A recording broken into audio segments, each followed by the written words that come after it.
West ya.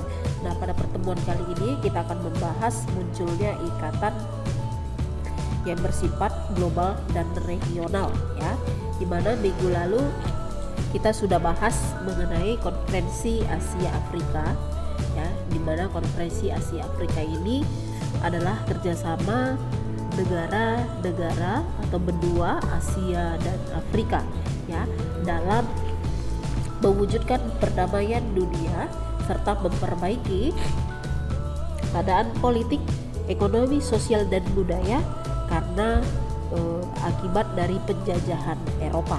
Nah, untuk pertemuan kali ini kita akan membahas ya tentang gerakan non-blok. Coba perhatikan bukumu halaman 93 ya, minggu lalu sudah Ibu arahkan supaya kamu membahas terlebih dahulu mengenai info sejarah atau teks mengenai konferensi gerakan non-blok prioritaskan perdamaian dan pembangunan ya. Nah, di sini pada video ini kita akan membahas tentang bagaimana latar belakang berdirinya gerakan non-blok, kemudian bagaimana keterlibatan Indonesia di dalam gerakan non-blok ya, dan peranan non-blok ini atau gerakan non-blok ini di dunia internasional ya.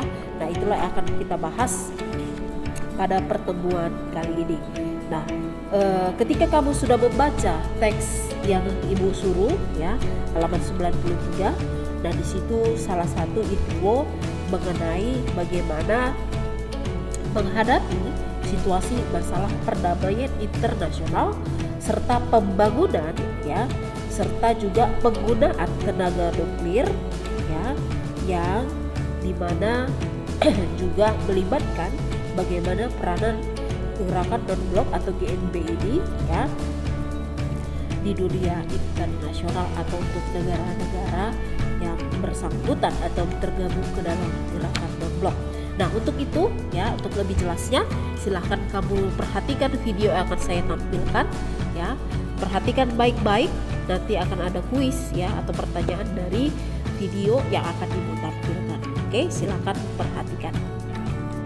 Materi kali ini kita akan melanjutkan pembahasan kita tentang masalah perang dingin, di mana pada masa ini terjadi konflik yang sangat besar yang menyeret negara-negara besar pada waktu itu, yaitu Amerika Serikat dengan Uni Soviet, untuk bertarung memperluas pengaruhnya serta kekuatannya di negara-negara yang baru berkembang. Nah, dalam materi kali ini kita akan melihat bagaimana peranan Indonesia pada masa Perang Dingin, terutama dalam gerakan non-blok. Peranan aktif bangsa Indonesia pada masa Perang Dingin. Kita tidak akan bahas apa itu Perang Dingin, tapi kita akan bahas bagaimana peranan Indonesia sebagai sebuah bangsa yang baru merdeka pada waktu itu, yang aktif dalam upaya-upaya mempertahankan perdamaian dunia, terutama di kawasan Asia dan Afrika. Nah, setelah konferensi Asia Afrika yang dilaksanakan pada tahun 1955 di Bandung, gerakan non-blok kemudian dikumandangkan sebagai sebuah gerakan untuk menghindari terjadinya konflik di kawasan-kawasan Asia Afrika. Apa sih sebenarnya gerakan non-blok itu? Gerakan non-blok ini merupakan sebuah organisasi internasional yang intinya bersifat tidak memihak pada salah satu blok, yaitu blok barat dan blok timur. Nah, kita ketahui blok barat itu adalah Amerika Serikat dengan paham liberalismenya, sedangkan blok timur itu adalah Uni Soviet dengan paham komunis sosialisnya. Nah, apa sih sebenarnya yang menjadi latar belakang berdirinya gerakan non-blok ini? Latar belakang berdirinya gerakan non-blok ini merupakan bentuk penolakan untuk terlibat dalam Perang Dingin secara langsung antara blok barat dengan blok timur.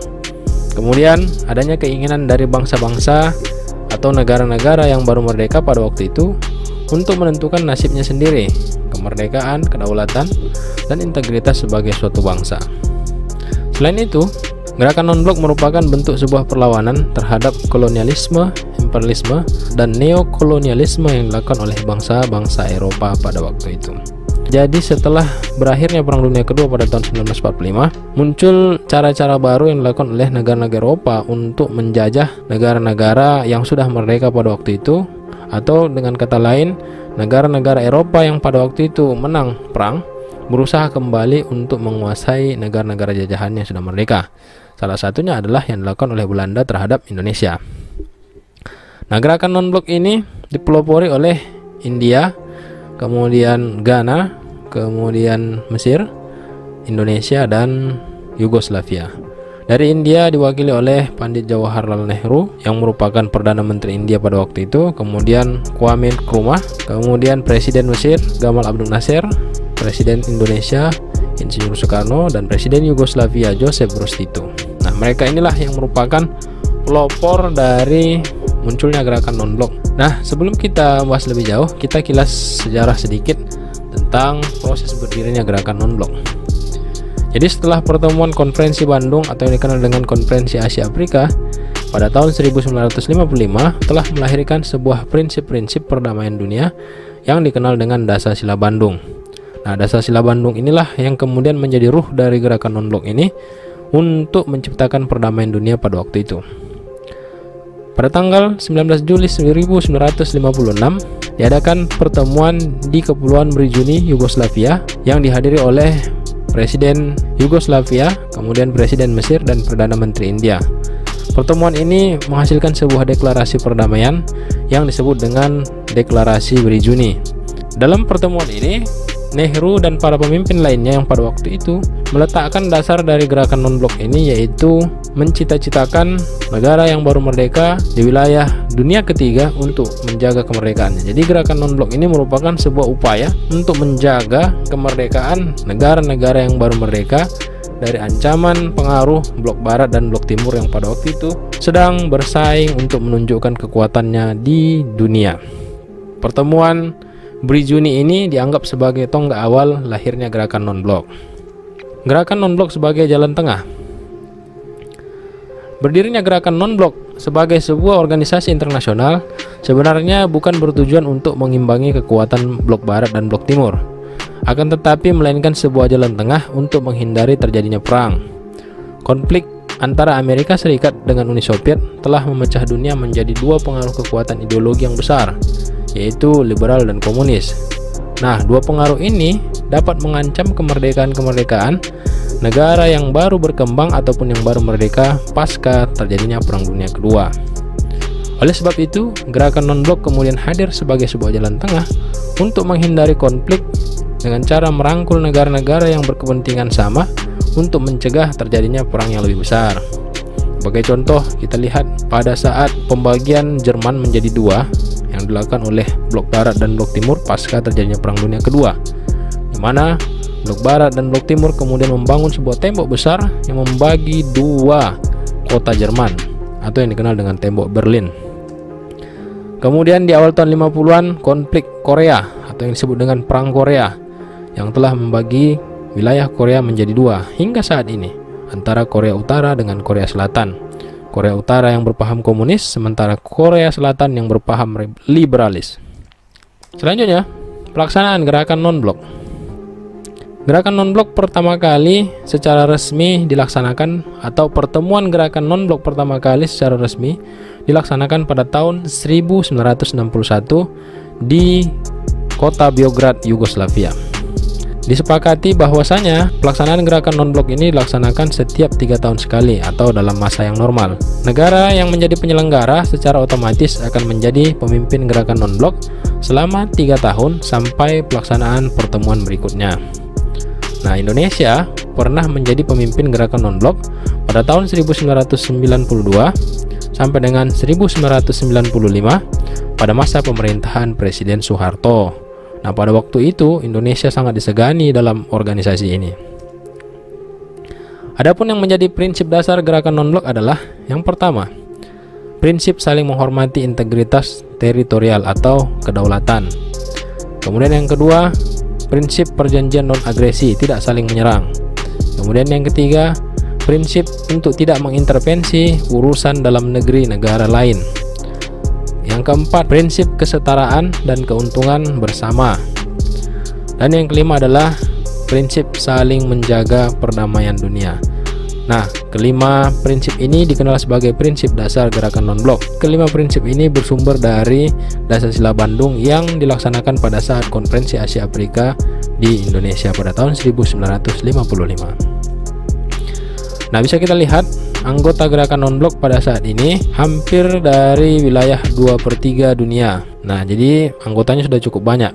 Dan ini umumnya tersebar di wilayah kawasan Asia Afrika, kemudian wilayah Amerika bagian selatan. Nah, pelaksanaan KTT gerakan non-blok bisa kamu lihat pada tabel berikut ini.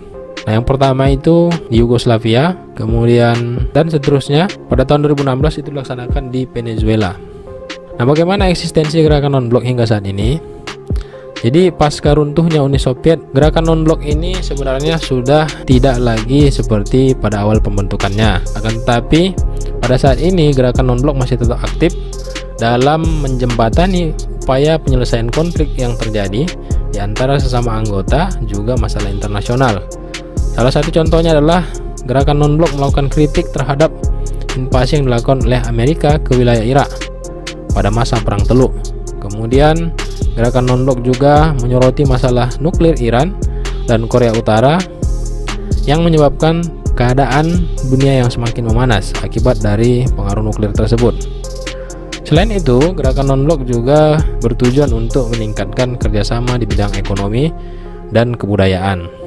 Nah, dalam konferensi yang terakhir gerakan non-blok, Indonesia juga turut berpartisipasi dalam mensukseskan terlaksananya konferensi tersebut. Indonesia mengusulkan 3 poin dalam pertemuan tersebut, yang intinya adalah yang pertama memperkuat solidaritas politik antar negara gerakan non-blok, kemudian yang kedua melakukan kerjasama yang konkret antara negara gerakan non-blok khususnya di sektor kesehatan, kemudian melakukan penguatan kemitraan global bagi negara-negara berkembang.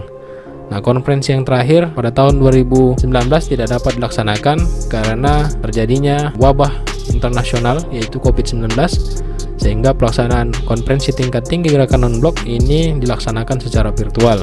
Nah, itulah tadi pembahasan kita tentang peranan Indonesia dalam gerakan non-blok.